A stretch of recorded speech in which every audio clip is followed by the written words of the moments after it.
Boa noite. Estamos vivendo um momento delicado para o meio ambiente. Recentemente, o país testemunhou alguns acidentes ambientais de grandes proporções, além de anualmente enfrentarmos a crise no fornecimento de água nas capitais. Neste verão, vamos pagar mais pelo uso da energia elétrica. A falta de água nas hidrelétricas força o governo a mudar a matriz energética e aumentar as tarifas. Para discutir esses e outros assuntos que impactam o nosso dia a dia, o Rumos e Desafios convidou 2 especialistas para debater comigo aqui no estúdio da Santa Cecília TV. Participam dessa mesa redonda Marcos Libório, engenheiro, pós-graduado em eficiência energética, presidiu a ONG Vidas Recicladas e atualmente é o secretário de Meio Ambiente de Santos. E também Fábio Giordano, biólogo, professor doutor dos mestrados de Ecologia e Auditoria Ambiental da Universidade de Santa Cecília. Professor, seja bem-vindo. Secretário, bem-vindo. Obrigado por participar conosco aqui dessa mesa redonda. Minha primeira pergunta vai para os dois. Essa crise que o país enfrenta, principalmente a falta de água no estado de São Paulo, chega à nossa região, professor? Nós temos aqui em São Paulo uma ideia de se fazer uma economia de água quando ela falta, né? Então, nós tivemos um momento de crise bem aprofundado no ano de 2015 e nós passamos um pouco essa crise. Hoje, a crise está mais no Nordeste e isso afeta como um todo o próprio sistema de abastecimento da energia elétrica também, porque a água, ela, além do abastecimento enquanto água, ela serve também para gerar energia elétrica na nossa matriz energética. Então, nós temos hoje no estado de São Paulo um problema que ele vem se resolvendo com aplicações de técnicas de gestão em relação ao uso correto da água em regiões onde ela é um pouco mais carente, porque o estado não tem uma uniformidade pluviométrica, não chove por igual no estado inteiro. Há regiões bastante críticas, como por exemplo a região do Piracicaba, Rio Jundiaí, e outras regiões onde pretensamente, supostamente existe muita água, como é a Baixada Santista, devido ao efeito orográfico, o efeito dos morros, essa chuva toda que cai.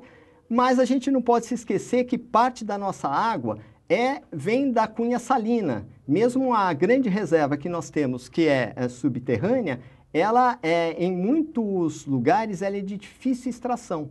Então nós contamos mesmo com a água doce que corre por cima dos rios. Então isso é efetivamente um volume de água relativamente pequeno. Nós temos hoje, de todos os rios aqui da Baixada Santista, pensando entre Peruíbe e Bertioga, cerca de 133 metros cúbicos, como se fosse 133 caixas d'água de 1.000 litros a cada segundo descendo, né? Nos períodos onde nós temos menos chuvas, essa média daquilo que a gente chama de Q710, que é a vazão mínima do rio, ela chega a 38. Ou seja, nós temos outorga, autorização para tirar 20 de 38. Quando nós temos 133, 20 não é nada. Quando nós temos 38, 20 já esbarra em alguns limites. Ainda por cima, pelo fato de que nós temos desses 20, aproximadamente 11 metros cúbicos que vão para o consumo urbano e 7% para o consumo industrial. Então, uma grande encaminhamento poderia ser a parte do uso industrial ser da água não de superfície, mas a água subterrânea. Que essa é mais difícil de conseguir. Essa é mais difícil, é um pouco mais cara de se conseguir. Mas, por enquanto... E esse custo seria transferido para a iniciativa privada? Nesse momento... Nós precisamos pensar no custo ambiental e no custo dos produtos. Claro que se isso impactar demais o custo dos produtos, isso vai se tornar inviável. Algumas indústrias aqui necessitam da água mesmo dos cursos superiores. Por exemplo, existem indústrias aqui que fabricam cloro e que elas têm outorga, às vezes, de um rio inteiro, né? Um rio inteiro está outorgado para essas indústrias. E ao fabricar... Outorga, o senhor quer dizer o que com isso, professor? Que eles têm direito de uso da água desse rio?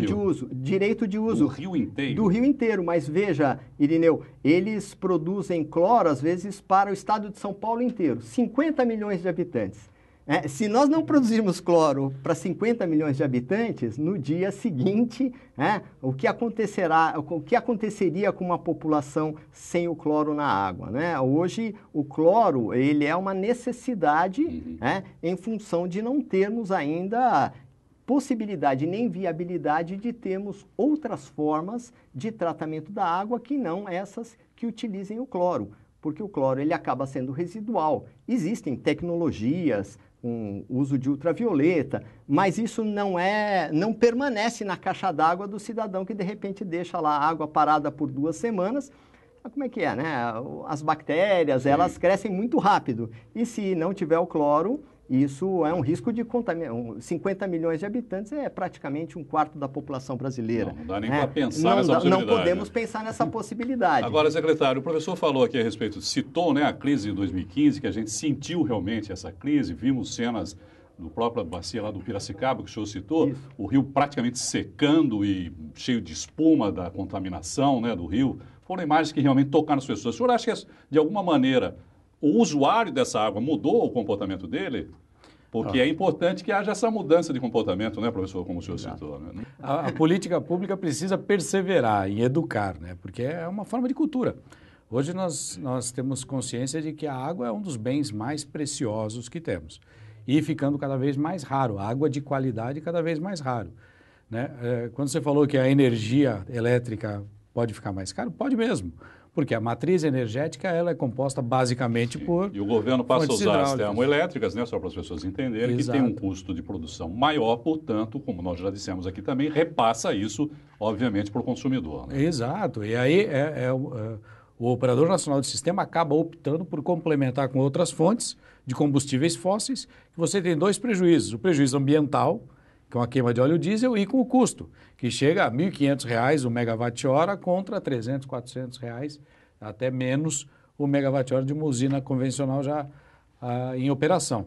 E aí nós temos, assim, como visão de meio ambiente também, forçar políticas públicas para que as fontes alternativas aconteçam de forma permanente, para que em períodos de seca, de baixa água nos reservatórios, a gente possa utilizar essas fontes alternativas, como solar, como eólica, né? Precisa haver essa complementariedade no sistema elétrico. No Nordeste, principalmente, a gente vê ainda, né, um pouco de investimento em energia eólica, mas ainda é muito insignificante, não é?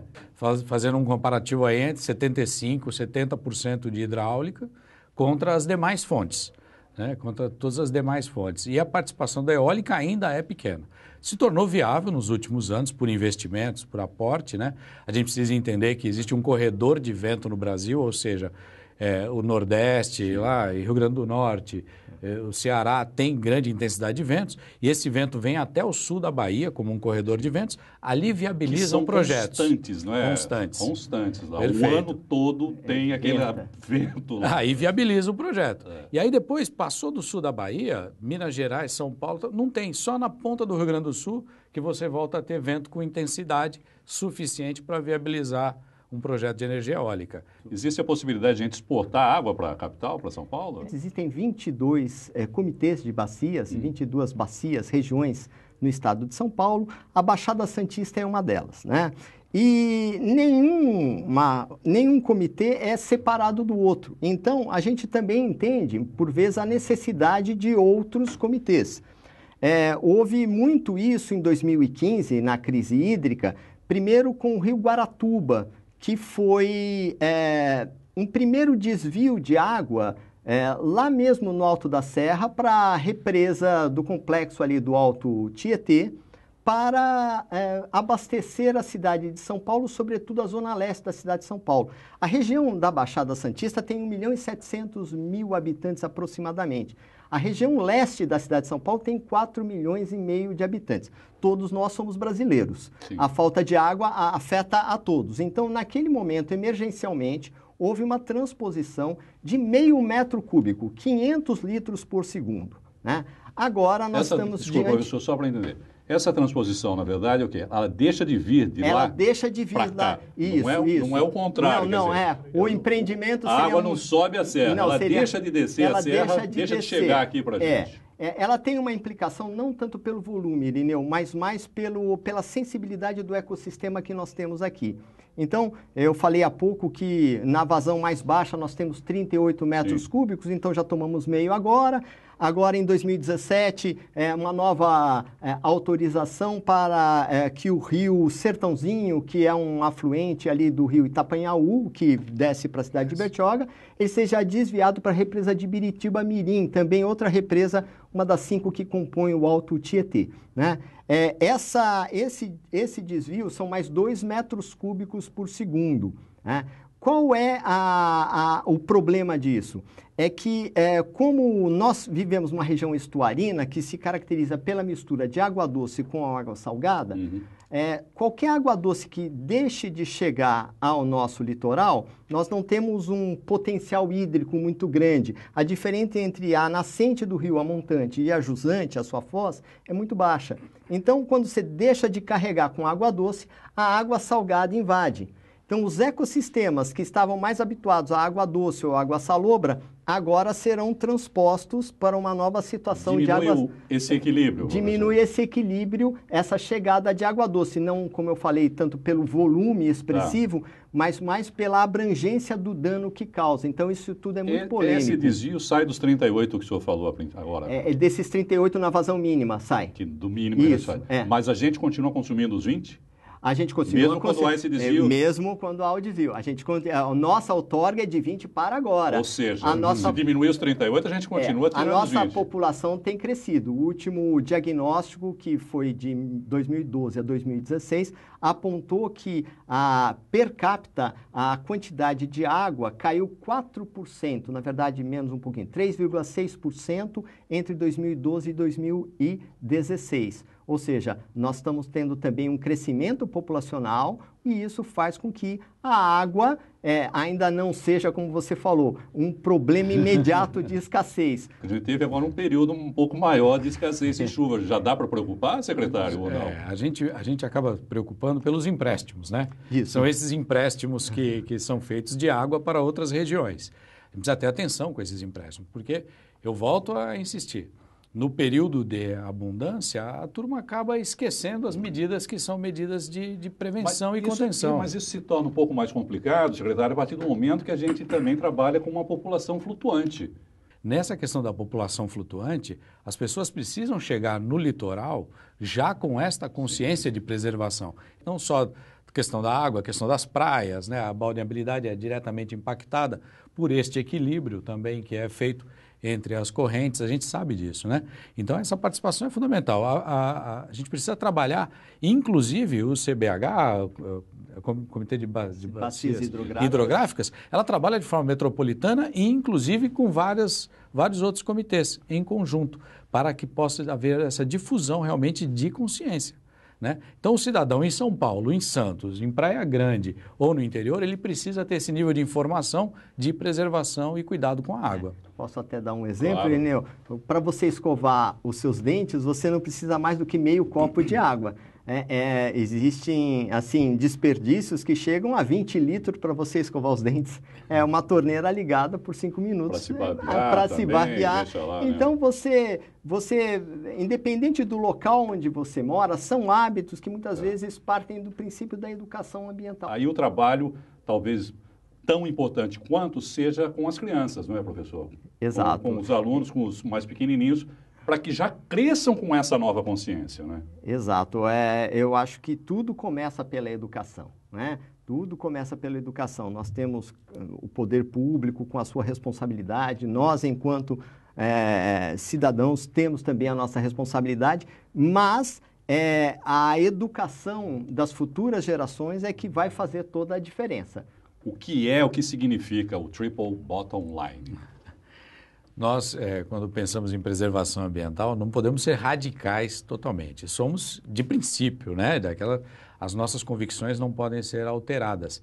Mas nós precisamos pensar que a preservação do meio ambiente, ela passa também por uma questão social e econômica.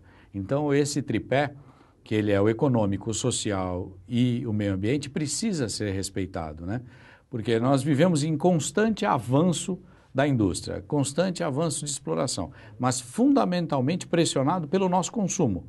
Aquilo que nós consumimos, compramos ou importamos é que vai determinar a cadeia produtiva do nosso país, né? O quanto ela agride o meio ambiente ou não. Então, esse tripé, ele diz o seguinte: não adianta eu ter um desenvolvimento econômico e não preservar o meio ambiente.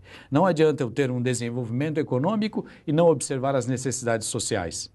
A gente precisa caminhar junto com esses três conceitos para que os projetos sejam realmente de sustentabilidade. Não apenas que as empresas tenham sustentabilidade no seu selo, na sua logomarca, mas nas suas ações. Nós precisamos entender que esse tripé econômico e social, ele parte do consumo e também de uma postura industrial, né? A indústria precisa respeitar. Quanto mais nós pressionamos a indústria, um exemplo claro é a questão da pecuária. Quanto mais nós pressionamos o consumo por carne, maior é a necessidade de pasto, de avançar nas florestas, de desmatamento, de culturas, o uso, inclusive, de antibióticos no gado. A fabricação do jeans e do tênis, né, do sapato esportivo, são as atividades mais poluentes, são extremamente poluentes, né, desta cadeia de vestuário. A gente sabe que realmente a quantidade de água que é utilizada para a fabricação do jeans é enorme. E você acaba tendo um resíduo com alto nível de contaminação. Além de utilizar, ainda causa um resíduo enorme. Não é? Um laptop consome 1.000 litros de água de forma irreversível. 1.000 litros, não contando a água da refrigeração, toda aquela que ainda pode ser reciclada. Mas assim, há um processo de contaminação de cerca de 1.000 litros. E é dita uma indústria limpa, né? A indústria dos eletroeletrônicos. Então, a indústria têxtil também tem uma série de exemplos. O que é sustentabilidade? O que é ser sustentável, agir de maneira sustentável e produzir de maneira sustentável? Então, nós temos alguns princípios. Um deles é inequívoco, ou seja, o planeta é finito e é um só. Contra essa realidade, ninguém pode mudar. Eu acho que esse é o primeiro pensamento que todo mundo tem que ter. Porque quando todo mundo para e pensa assim, olha, nós vivemos num planetinha assim, desse tamanho. La nave. La nave. Não tem outro. Se acabar... E nós nos acostumamos com o progresso, com o desenvolvimento. Então, há que se fazer a distinção também entre a sustentabilidade, que é conseguir fabricar, produzir tudo aquilo que nós temos de modernidade, de tecnologia, de avanços intelectuais, enfim, todas essas coisas maravilhosas que o homem produz, mas também garantir no futuro que os nossos filhos consigam fazer isso. Porque se nós não garantirmos às gerações seguintes... Não acabar com os recursos que nós temos hoje. Então, nós não podemos parar o progresso ou o desenvolvimento. Por isso, acho que mais completo que o conceito de sustentabilidade é o conceito que nos traz as convenções como Brundtland, que é de desenvolvimento sustentável. Ou seja, nós precisamos fazer as duas coisas. Precisamos garantir o desenvolvimento e que ele seja de forma sustentável. E isto é um grande desafio. Isso implica em ir menos aos recursos naturais e talvez ir mais aos recursos reciclados. E menos ao uso perdulário da água, da energia e fazer isso muito mais otimizado, né? Alguns países têm procurado fazer dessa forma. E, claro, a utopia é o que nós queremos, né? A utopia é o que todos desejamos. E temos que trabalhar para que essa utopia, pelo menos, né, nós cheguemos perto dela. Não seja tão utopia assim. Não seja tão utopia assim. Dá para chegar perto, pelo menos, secretário? Eu acredito que sim. Nós precisamos ter bandeiras fortes mesmo de preservação. A sustentabilidade é o uso responsável dos recursos disponíveis. E, como foi falado, disponível até um certo ponto. Nós não podemos causar o desequilíbrio ou provocar o desequilíbrio nessa equação, porque uma hora o recurso acaba. Hoje nós vivemos num mundo que é assim, é Wi-Fi, né? A gente quer ter mobilidade, né? O pessoal quer ter mobilidade, quer ter... Então, nós temos microfones, por exemplo, para todos os lados. Por que não simplesmente termos equipamentos, aparelhos, microfones somente recarregáveis, sem uso de pilhas e baterias? você diminui um rejeito que é permanente da nossa sociedade, que é pilhas e baterias, com uma logística reversa complicada também, né? Mas é uma medida simples, precisa ser pensada de forma sustentável e que todos os aparelhos, todos os brinquedos, tudo aquilo que consome de alguma maneira energia, porém desconectada, que seja recarregável. Nós eliminaríamos um item importante da logística reversa, desta cadeia de contaminação do nosso lençol freático, que é pilhas e baterias. Nós caminhamos para isso, não é, na verdade? Talvez devido até a esse desenvolvimento que a gente fala, que é inegável, mas eu me lembro, por exemplo, do tempo que você comprava qualquer tipo de bebida em garrafa de vidro, que você tinha que levar o vasilhame. Não é? Quando você ia na venda lá no mini mercado, você tinha que levar a garrafa, trocava a garrafa do refrigerante por outra, da cerveja ou de qualquer outra coisa. Aí criou-se os descartáveis. Aí foi o começo desse uso em excesso de recursos, professor? O consumo responsável, ele fazia com que na nossa época, que nós íamos aqui até no... Não que sejamos velhos, não é, professor? Não, longe disso. Vocês é recente, né? É recente, é uma coisa recente, secretário. Íamos num supermercado que tinha aqui na Conselheiro Negas, e chamava de outra forma, e tínhamos que levar, imagina, as garrafas e deixávamos na porta do supermercado, eles nos davam um ticket e nós trazíamos para casa a mesma quantidade de vasilhames que tínhamos levado. Essa é uma forma responsável. Hoje a forma de consumo é muito irresponsável, porque eu entro no supermercado, já vejo engradado e falo assim, eu acho que vou precisar, e coloco no carrinho. E depois aquilo vai para onde? Vai para Marte, né? Porque eu não me responsabilizo, então eu vou responsabilizar o poder público que tinha que tirar isso da minha casa. Mas a indústria também não se responsabiliza, não é? Porque o fabricante também deveria ser responsável por isso, não? Porque já que ele foi o produtor, ele deveria se responsabilizar em recolher, né? A logística reversa deveria estar avançando em todos os caminhos. Não acontece isso ainda, não acontece. O exemplo mais emblemático que até a gente traz bastante em aula é a questão de um grupo norueguês que se estabeleceu no interior do estado de São Paulo, né? E estava para reciclar geladeiras, para pegar o gás, transformar em ácido muriático, para pegar a parte do isopor e não deixar vazar os gases do efeito que causa furar a camada de ozônio, né? E também o efeito estufa. E essa fábrica, ela ameaçou quase fechar pela falta de pessoas que doavam a geladeira. Então eu pergunto até ao telespectador que está em casa, algum dia na vida nós, né, e eu me incluo também, nós trocamos a nossa geladeira, né? A gente está se perguntando agora para onde foi essa geladeira. Provavelmente, né, alguém para nos ajudar na portaria pegou essa geladeira. Não, deixa que a gente toma conta disso. E a gente teve a certeza que ela foi para Marte, mas ela não foi. E produtos eletrônicos também acontece muito isso, né? Muito isso, demais. Dizer, a gente nunca parou para pensar sobre isso. Porque a gente foi ganhando lixo, né, também com o tempo, né? CD, por exemplo. O que se faz com CD? Pois é. Né? Se foi utilizado, gravou, não toca mais... Por isso que a primeira... Joga que nem disco voador pela janela também, né? E vai para Marte, né, professor? Sumiu, Foi abduzido do planeta. Como o pessoal pensa, no resíduo no lixo, quando põe na calçada, a prefeitura vai lá e abduz o lixo. Nós é que produzimos o lixo, a verdade é essa, né? Por isso que a gente precisa pensar primeiro em redução, né? Redução de tudo que emitimos. Exato. Vou fazer um rápido intervalo, mas vamos voltar em um minuto com Rumos e Desafios, que hoje discute a sustentabilidade. Não saia daí.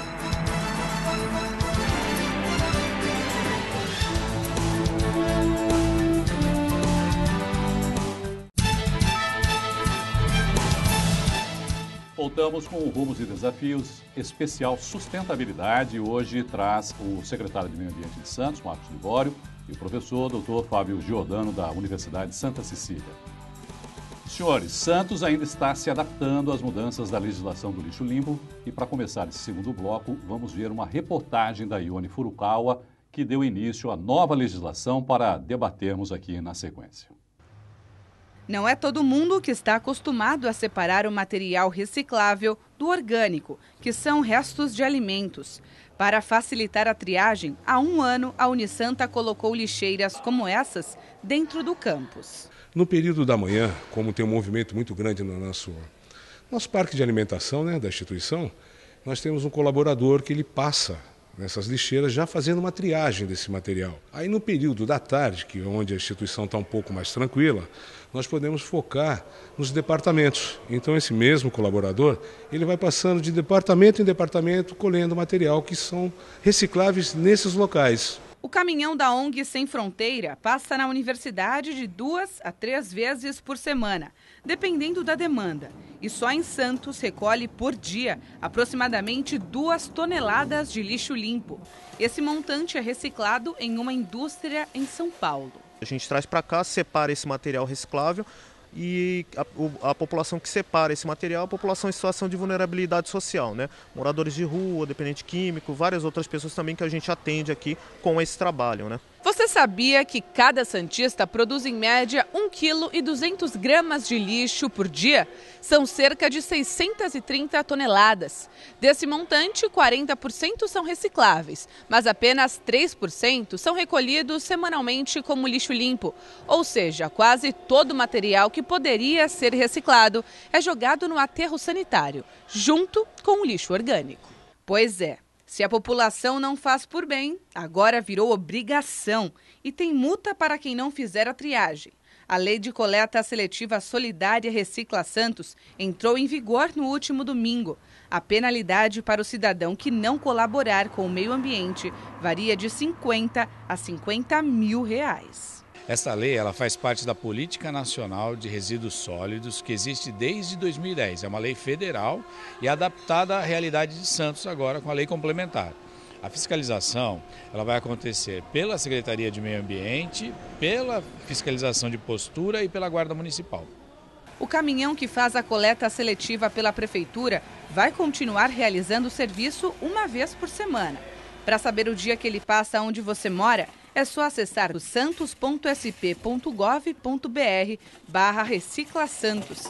A exceção é para os comércios que produzem mais do que a quantidade regulamentada, de 120 quilos ou 200 litros de lixo por dia, que agora são obrigados a se cadastrar como grande gerador doméstico e se responsabilizar pela destinação do material reciclado. É o caso da Unisanta. Nessa primeira fase aqui de implantação, que está sendo um pouco mais forte, no mês passado, que foi maio, nós conseguimos atingir 1.027 quilos.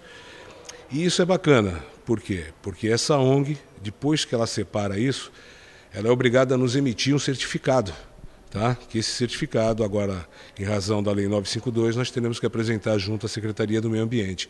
Então, todo o lixo nós temos certeza que está sendo destinado e indo para o caminho certo. Com a aplicação da lei, outra alteração para os grandes geradores de lixo é o recolhimento do material orgânico. A Prefeitura também não vai mais retirar esse tipo de lixo de grandes edifícios comerciais, shoppings e hotéis, por exemplo.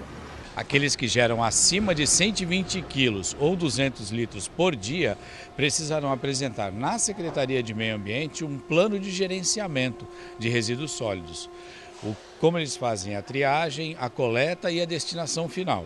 O que eles têm que fazer agora? Por exemplo, os shoppings. Vai ter que contratar uma empresa? Como é o passo a passo?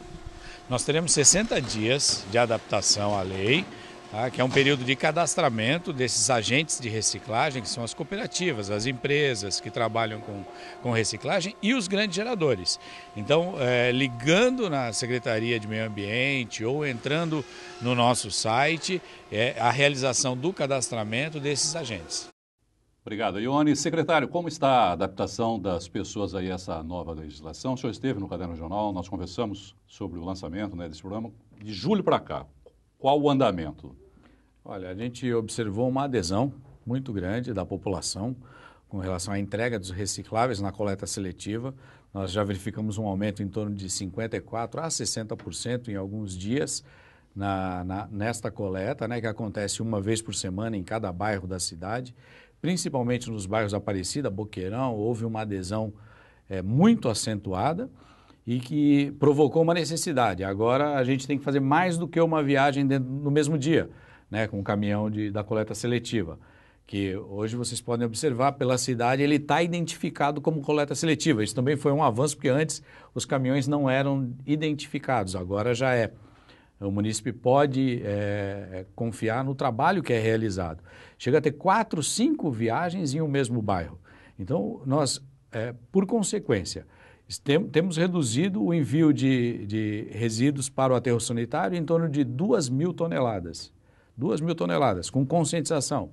E o aumento em torno de 370 toneladas dos recicláveis. As empresas também são obrigadas agora a separar, não é, secretário? Sim, os grandes geradores comerciais, eles são obrigados a separar, e este vai ser o grande impacto de redução que a gente pretende observar mesmo, que é com a contratação, as grandes empresas, aqueles que geram acima de 120 quilos ou 200 litros por dia, eles são obrigados a contratar alguém que realize esse recolhimento, transporte e destinação final do resíduo, né? Isso traz o quê? Uma observação, um ponto de atenção para o empresário, porque há 4 meses, 5 meses atrás, quando eu conversava com empresários, eu perguntava, quanto você gera de resíduo? Ele não sabia.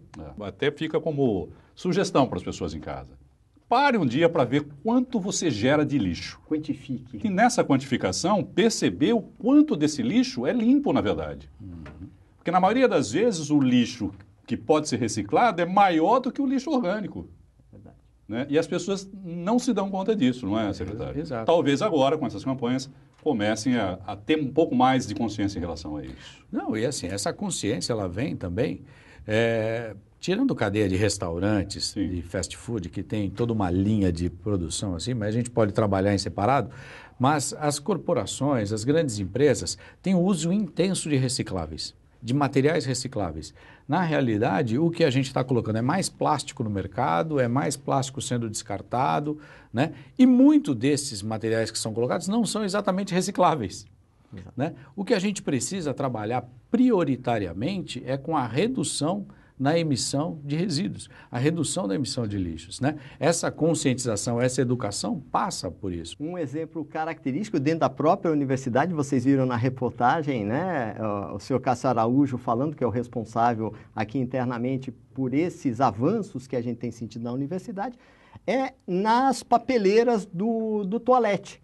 Ao invés de papeleiras no toalete, nós temos hoje uma máquina produtora de calor e vento, enfim, ela vai fazer o mesmo tipo de operação que seria secar as mãos, sem aquele desperdício da papeleira. Eu concordo com o secretário quando acho que a pilastra mestra é a redução. Nós temos a máxima não dos 3 é só separar esse lixo, né, para ser reciclado. Na verdade, é diminuir, reduzir a quantidade. Os 3 R's é reduzir, se possível, reutilizar, que é totalmente diferente do reciclar. O reciclar até está no final da cadeia, porque o reciclar implica gasto energético, transporte. O reutilizar ou reduzir o consumo é que vai nos aproximar um pouquinho mais daquilo que a gente aí está chamando hoje de lixo zero. E olha, não é equívoco, se você olhar o porta-mala do seu automóvel quando volta de uma compra de mês, por exemplo, você pode fazer a conta que 1/3 do que tem ali vai para o lixo. É verdade. Você pagou por aquilo tudo, 1/3 ou é embalagem ou é coisa que você não vai utilizar e a gente precisa dar um jeito nisso. O lixo reciclável é uma oportunidade de negócio, secretário, hoje? Ah, com certeza, com certeza. Com a criação desta oferta de recicláveis, né, a gente cria também a segurança de que algumas empresas que beneficiam o reciclável possam se instalar na região. Antes, com a coleta seletiva acontecendo, mas com uma adesão voluntária muito baixa, em torno de 3%, a gente sentia essa falta de segurança na oferta. Então, por exemplo, quem trabalha com plásticos, quem trabalha com garrafas PET ou com alumínio, Tetra Pak, de se instalar na região, falar, olha, essa oferta é muito variável, porque hora a população entrega, hora a população não entrega.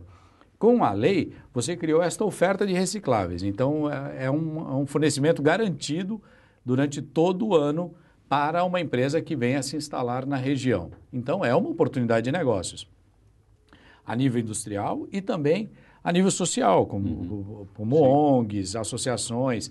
O catador ele faz parte também desta cadeia de negócios que a reciclagem produz. Que é importante também, não é, muito secretário? importante. É uma formiguinha, mas que se junta e... Consegue dar capilaridade, né? Ele consegue chegar em alguns locais onde realmente caminhões não chegam também, né? E e entregam diretamente para a indústria de reciclagem. Isso é interessante. A gente precisa, e fora isso, eles são cadastrados na Secretaria de Assistência Social, onde conseguem ser vistos 360 graus como um cidadão também, né? Isso é importante. O que a gente precisa trabalhar realmente é que, nesta garantia de que vale a pena investir na cadeia de reciclagem, no negócio reciclagem, né? Para que a gente possa ter o aumento de cooperativas trabalhando, o aumento de associações trabalhando no segmento. Hoje, essa capacidade de organização, você precisa no mínimo 20 pessoas para fazer uma cooperativa. 20 pessoas associadas, né? E você vê que existe uma dificuldade. Então, a Prefeitura tem buscado, através do Banco do Povo, através de parcerias com o SEBRAE, dar orientação realmente para que possa haver essa institucionalização. Tornar esses catadores, muitas vezes, em empresas. Não aquele que opta ser sozinho mesmo, essa é uma característica, né? Mas aqueles em alguns bairros da cidade realmente que querem trabalhar em cooperativa, que a gente consiga criar condições para isso. A gente vai continuar falando sobre isso. É fato que a sociedade precisa se organizar. E no início de outubro, uma iniciativa importante foi o Fórum Lixo Zero, que aconteceu na OAB de Santos. Vamos ver uma reportagem com a Jéssica Santos. O fórum foi aberto ao público. Durante todo o dia aconteceram painéis, todos com o objetivo de mostrar as boas práticas que estão sendo feitas na cidade para reduzir a produção de lixo. O objetivo do fórum é focar nas boas práticas da cidade, né? Para além dos problemas que nós temos, que realmente existem e são graves e urgentes, quem são os grandes atores que fazem acontecer, né? Desde cidadãos até ONGs, instituições, empresas, igrejas. Então a gente está aqui hoje celebrando essas boas práticas existentes e pondo esses atores para conversar, dialogar e fortalecer esses elos, né? 15 mil toneladas de resíduos são produzidos por dia em Santos. A grande questão mesmo são os resíduos, né? Os pequenos resíduos, inclusive. Estamos agora há pouco debatendo no intervalo sobre a quantidade de resíduo sólido que tem na praia, né? Nas nossas praias. E a necessidade de ter um levantamento, inclusive, para fazer uma limpeza disso, porque isso tem uma interferência e isso leva a sujeira, o resíduo para o oceano. Então, veja, é uma coisa que vai desde os nossos lares até a praia, quer dizer, no dia a dia nosso, né? Então, a importância é conscientização, é a conscientização da população. Bom, como nós vimos nessa matéria, iniciativas existem. E falávamos aqui durante até a reportagem, não é, professor e secretário, do Zero Waste ou Lixo Zero. Já existem iniciativas nesse sentido, não é, professor? Já existem. Inclusive, em parceria com a Associação dos Engenheiros e Arquitetos, a Prefeitura esteve presente, onde representantes da Áustria vieram trazer as suas máquinas e a sua experiência, que é hoje de grande notoriedade. Existem, inclusive, recicladoras e empresas dentro das cidades, dentro de Viena, que, inclusive, já passaram por uma geração. Já tem mais de 20 anos, já foram reformadas e elas são consideradas até como marcos emblemáticos. Quer dizer, dentro da cidade, uma recicladora ou uma tratadora de lixo, a nossos olhos gera um pouco de espanto, né? Mas, assim, por que lá dá certo e aqui não dá certo? Tem esse componente da educação. Porque quando é o lixo orgânico, as pessoas não contaminam esse lixo orgânico. Então, é só casca de melancia, é só o resto do arroz. O orgânico é o orgânico. Então, você faz o tratamento devido. O que é plástico e elimina é plástico. uma etapa também, não é, secretário? Claro. Porque aqui, se fica todo misturado, cria-se uma nova etapa de ter que separar de novo o lixo que já deveria ser separado, na verdade. Exato. Agora, sem querer ser pessimista ou advogado do diabo aqui, professor, a Áustria, qual é a população da Áustria? A Áustria tem uma população de cerca de 8 milhões de habitantes, mas ela Quando a gente traz isso para o Brasil... Mas ela possui 5 mil municípios, que é a mesma quantidade de municípios... Do Estado. Do Brasil do inteiro, Brasil. 5 mil municípios. Sim. Então, veja, aí dá certo, porque também o poder público acaba falando diretamente com o cidadão. Olha, naquela cidade de 800 habitantes, quem polui é aquele. Quem recicla dá para apontar, aquele, né? Dá para apontar. Então, essa é a questão que as nossas dá cidades são muito grandes. Nesses níveis aqui na cidade? São condomínios aqui, né? Condomínios Exato, tem mais exatamente. população que isso. Esse fórum de lixo zero que aconteceu na OAB foi fantástico, foi uma iniciativa da sociedade, né? O primeiro, né, que acontece, a gente apoia, como Secretaria de Meio Ambiente, apoia, e fez questão de que fosse uma mobilização mesmo. Eu não queria que fosse uma iniciativa da Prefeitura, porque a gente trabalha nesse conceito, nesse pilar de educação, de conscientização, né? E por mais que seja uma bandeira distante, zero lixo, zero waste, a gente sabe que precisa ter métrica, a gente precisa quantificar aquilo e evoluir para o uso que seja o uso adequado, né? O exemplo que foi dado dos granéis, de você comprar em granéis cereais e uma série de alimentos, isso é uma coisa aplicada em sociedades que têm como premissa o lixo zero. Por quê? Para você não ter... Como já tivemos aqui no mercado municipal. No mercado municipal. É possível se organizar para isso. É até bonito, os né? Os produtores, os cerealistas se reuniam lá e vendiam, né? As sacas ficavam, né, lá do arroz, da soja, do milho, né? De todos. A gente precisa resgatar esse aspecto que é legal, sabe? É legal ser sustentável, é legal você preservar o meio ambiente. É bacana você ser consciente, você não ser aquele que polui, você ser aquele que protege. É bacana isso. E este fórum, ele traz esse nível de consciência, né? De qual que é a sua parcela de poluição no meio ambiente. Só reclamando? Está só aguardando que o poder público venha e recolha o lixo da sua porta? Não. Vamos pensar naquilo que a gente está poluindo também. Vamos pensar naquilo que a gente está gerando e mudar hábitos e costumes. Excepcionalmente, nesse caso, tem que ter um pensamento egoísta, secretário. Não é? Eu, né, na minha casa, estou fazendo a minha parte e estou separando meu lixo. Exato. Porque as pessoas também têm o hábito de dizer o seguinte: ninguém está separando. Um faz, outro não faz. Está vendo, meu vizinho não separa, não vou separar também. Nessa hora é melhor ser egoísta, né? Falar, não, eu vou separar o meu lixo. Eu estou fazendo a minha parte, não é, professor? A gente tem encontrado alguns exemplos, que eu visito a cidade, alguns condomínios, né? E o pessoal fala, secretário, vem ver o que a gente implementou aqui para atender a lei. Então, são síndicos, né? São zeladores que deram um passo a mais daquilo que a lei traz como obrigação. Isso é interessante. Né? Isso é interessante, porque eles já promoveram uma organização dentro do condomínio que é um exemplo, é exemplar mesmo. E aí eles colocam assim, olha, a gente audita, teve um que eu visitei esse final de semana, ele falou, olha, a gente audita o andar. Não dá para saber exatamente quem foi, mas bom. A gente chega bem perto. Olha, sabemos que lá no 8º andar lá no 8º. Está abaixo da média aqui do edifício. Bom, nós vamos para mais um rápido intervalo, voltamos com o último bloco do Rumos e Desafios, especial sustentabilidade. Não saia daí.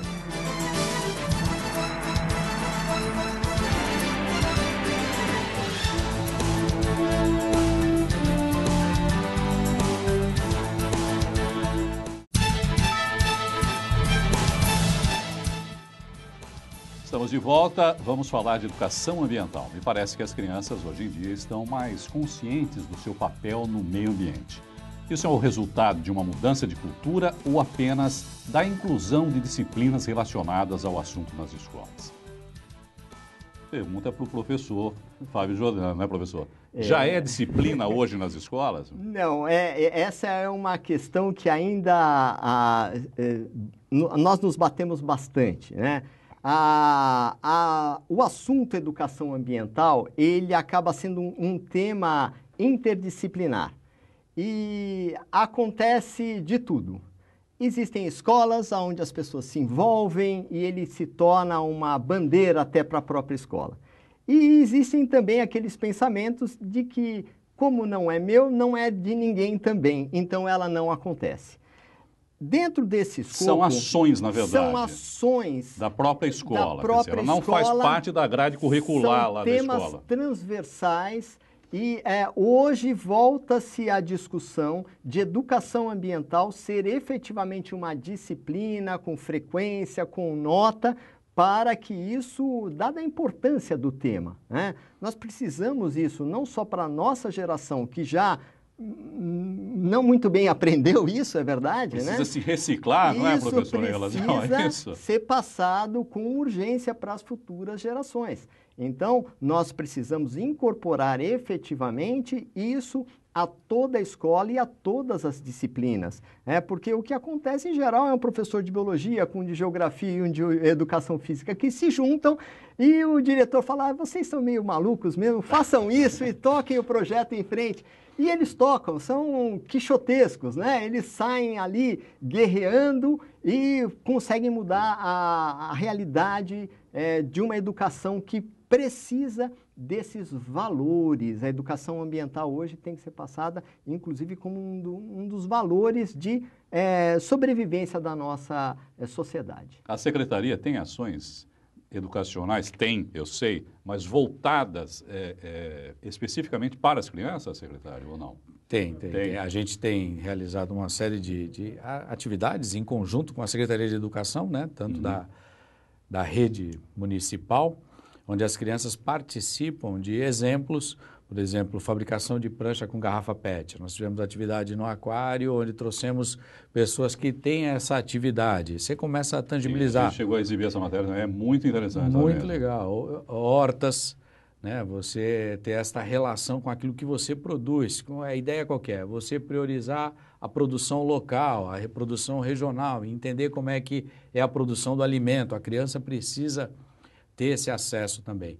E a gente tem programas, sim, das crianças da rede, também nos parques municipais. Os parques são pontos de educação ambiental. Tanto aquário, orquidário, quanto jardim botânico, eles são permanentes pontos de acesso e educação ambiental. Isso reverbera? Quer dizer, as crianças levam isso para os pais, para os amigos, para os familiares? A criança é o melhor fiscal que a gente tem. Uma vez que ela absorve aquele conhecimento, ela começa a olhar em casa como que é feito. Né? Como que é feito? Opa, peraí, você jogou essa embalagem aqui é orgânico, aqui é úmido. E realmente acontece. E ele fiscalizando, ele muda o hábito da família, né? A gente entende isso até desde o tempo do PROCEL, Programa de Conservação de Energia nas escolas, a gente trabalhava muito com esse conceito com as crianças, para que eles levassem conceitos de sustentabilidade e conservação de energia para casa. Na educação ambiental, é a mesma coisa, porque são apenas focos distintos de uma mesma iniciativa, né? A gente precisa trabalhar. Bom, nós percebemos que alguns assuntos geram mais polêmica do que outros. O aquecimento global, por exemplo, é um deles. Alguns especialistas afirmam que os recursos do planeta estão se esgotando e, se continuarmos nessa trajetória, vai faltar água potável. Os oceanos vão cobrir as praias e haverá um caminho bem difícil para as próximas gerações. O que falar para os nossos telespectadores que estão vendo aqui esse nosso bate-papo, por exemplo, sobre a maré invadindo a ponta da praia e a zona noroeste, falta de água na capital, entre outras dificuldades. Os especialistas estão certos? Estão exagerando? Devemos nos preocupar ou não, professor? Eu creio que os especialistas, na verdade, o que eles estão fazendo não são exercícios de adivinhação. Eles estão projetando uma trajetória. Existe uma diferença entre você adivinhar o que vai acontecer no futuro e você projetar os dados de um passado recente e enxergar uma tendência. As tendências são todas essas que você falou. Falta de água em grandes centros urbanos, o erguimento do nível das marés, em média, fazendo que, no nosso caso, até aquela água subterrânea que falávamos há pouco também ficasse comprometida, porque até 2050 nós temos perspectivas otimistas e pessimistas. Em ambos os casos, o lençol freático, que é de água doce, vai ser contaminado também pelo lençol de água salgada. Então, nós teremos ainda menos água disponível no subsolo. Então, veja... Essa que o senhor citou que as indústrias poderiam usar, de repente vão se tornar, vai ficar salgada. Precisa pegar de um lugar um pouco mais alto. Então, veja, nós temos aqui uma perspectiva de que no futuro, aquilo que hoje está evidente no dia a dia, né, que é o que está na boca do povo, como a gente diz, que é o problema ambiental, ele seja um problema de fato, né? Porque em muitos casos a tecnologia dribla isso para a gente. Fala assim, olha, você tem as previsões, você pode fazer isso, você pode construir uma mureta, você pode... Mas isso tudo tem um custo que torna impossível. Inclusive, num outro evento... Que não deixa de ser um paliativo também, não é, professor? É um paliativo. Vai lá, levanta o muro, a água não aguenta, mas a água continua subindo. Não já é, existem grupos estudando, por exemplo, Nova York, também na Irlanda e aqui em Santos, né, um grande fórum chamado Metrópolis, né, que exatamente estuda esse custo adicional que a nossa sociedade vai ter para barrar essas catástrofes anunciadas. Eu vou usar esse termo, eu não gosto muito dele, mas é alguma coisa que está prevista e não é um jogo de adivinhação, é uma realidade muito próxima. Só para a gente globalizar um pouco essa nossa conversa, o presidente Donald Trump saiu do Acordo do Clima de Paris, que são atitudes, por exemplo, que dificultam ainda mais, né, a gente tentar rever um posicionamento de mundo, de que maneira nós enxergamos o mundo e de que maneira ele deve ser tratado. Complica ainda mais, não é, secretário? Por exemplo, um grande líder, né, da maior nação, economicamente falando, do país, e ele simplesmente ignora. Não tem aquecimento global, vou sair do Acordo do Clima de Paris. Aí a gente tem um desequilíbrio pela postura do Trump, a gente vê o desequilíbrio entre o econômico e o ambiental, né? Pesou mais o lado econômico na decisão dele. Evidentemente, é econômico, não há a menor dúvida. É econômico e assim foi. É lógico que a influência dele nesse ato é extremamente negativa no que se diz a política, a investimentos em energias sustentáveis, em fontes alternativas em todo o mundo, acaba refletindo. Mas a gente espera que esse espaço seja ocupado para que esta economia verde que se procura, né, green builds, edifícios verdes, possam realmente gerar frutos. A gente espera que isso seja apenas passageiro, uma decisão que, de alguma maneira, a gente vai acabar contornando. A cidade tem legislação em relação a isso já, o Green Buildings? A cidade já tem uma lei que ela dá benefícios a edifícios verdes, desde 2011, já existe uma lei que traz benefícios a edifícios verdes. E assim, trazendo para a realidade de Santos, Santos foi o primeiro município a apresentar o plano de adaptação a mudanças climáticas, né? Ou seja, o mais caro é não fazer nada. O mais caro é simplesmente observar, está acontecendo, aumentando a emissão de gases de efeito estufa, está fazendo elevação das marés, provocando, e a gente não faz nada? Não. A ideia tanto do projeto Metrópolis quanto do Plano Municipal de Adaptação a Mudanças Climáticas é preparar para que a gente possa reagir a tempo, né, de qualquer intervenção da natureza, porque a natureza sempre vai reagir. Sempre vai reagir. Se nós aumentamos a emissão de gases de efeito estufa, ela reage com o aquecimento e a elevação das marés. Então, existem algumas medidas, sim, que são tomadas, que são previstas com esta criação do banco de dados, que é o projeto Metrópolis e o Plano Municipal de Adaptação, né? Que a gente pode dar direcionamento aqui à questão de erosão na ponta da praia, a contenção, a necessidade de engordamento. Sim, mas que são ações que têm que ser globais, não é, secretário? Você precisa replicar. Lógico que aqui a sua secretaria está preocupada, as cidades de alguma maneira estão preocupadas, mas acabam sendo ações paliativas. Vamos tentar não deixar a água invadir mais a ponta da praia. Mas isso não vai diminuir o aumento das marés, não é? Quer dizer, são ações que óbvio, têm que ser tomadas para que se preserve, né, a qualidade de vida das pessoas que lá vivem e na cidade como um todo, mas que não resolve. Não resolve. A gente precisa ter uma cadeia produtiva limpa, não menos baseada em combustíveis fósseis e mais baseada em energia limpa. Cidades da Europa já falam hoje em se extinguir, né, os automóveis com combustível fóssil. Na França, por exemplo, vários países da Europa já estão estipulando data, inclusive, algumas muito próximas, 2020, para que não se use principalmente o diesel, né, nos automóveis, que aqui no Brasil não é comum, mas na Europa os automóveis de passeio também utilizam diesel, né? Aqui são mais os caminhões. Temos que partir para uma solução como essa também aqui no país? Eu acho que sim. Uma grande janela que eu acho que o Brasil poderia estar explorando melhor é a questão do próprio álcool. Mesmo que os motores não se tornem mais motores a explosão e num futuro breve eles se tornem motores elétricos, participei recentemente de uma reunião na FAPESP, em São Paulo. Mas são híbridos, né, professor, ainda? Né? Eles são híbridos, mas a tendência é acontecer de acumular cada vez mais energia em baterias e o custo da bateria ser cada vez mais baixo. Quer dizer, o próprio automóvel gera nova energia que é acumulada e reutilizada. 10 a 20 anos isso será uma realidade bem mais acessível do que é hoje. Então, nesse momento, nós vamos precisar de tomada. E nesse momento, a gente precisaria ter tecnologia para gerar energia elétrica à base de combustível não fóssil. Por exemplo, a cana-de-açúcar, porque senão o que nós vamos fazer com todo aquele álcool? Então, uma das perspectivas hoje que se vislumbram como estratégicas para o país... Mas a gente já tem crise de energia, professor. Eu fico meio... Mas, corremos para lá, corremos para cá... Mas ele vai investir num combustível que recicla e reabsorve o gás carbônico, né? O combustível fóssil não faz isso. Então, se nós, ao invés de usarmos combustível fóssil para gerar energia elétrica, nós usássemos o combustível que é mais verde, que é o combustível vegetal, à base da cana-de-açúcar. As termoelétricas hoje utilizam o diesel, né? Utilizam o diesel. Então, uma das tecnologias, uma das barreiras tecnológicas que nós poderíamos estar avançando é o uso do álcool para gerar energia elétrica, porque se vislumbra que tudo no futuro, do ponto de vista da mobilidade, seja baseado no automóvel elétrico, então alguém vai ter que abastecer esse automóvel elétrico. O programa do álcool ficou subutilizado no país, professor? Ficou subutilizado. Ele hoje tem um grande valor porque ele é incorporado à gasolina e nós gastamos 22% a menos. Hoje a gente teria um excesso aí, né? Um excedente, né, de álcool gigantesco, né? Exatamente. Então, nossos carros são flex, tem um avanço tecnológico aí, né? Mas se o avanço tecnológico for no sentido da ruptura, de não termos mais motor a explosão,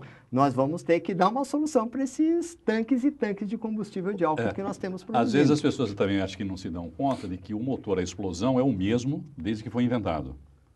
Quer dizer, a tecnologia é basicamente a mesma, né? É um produto que não teve um grande avanço tecnológico, né? O motor a combustão. E já há tantas outras opções, como motores a água, os motores elétricos, né?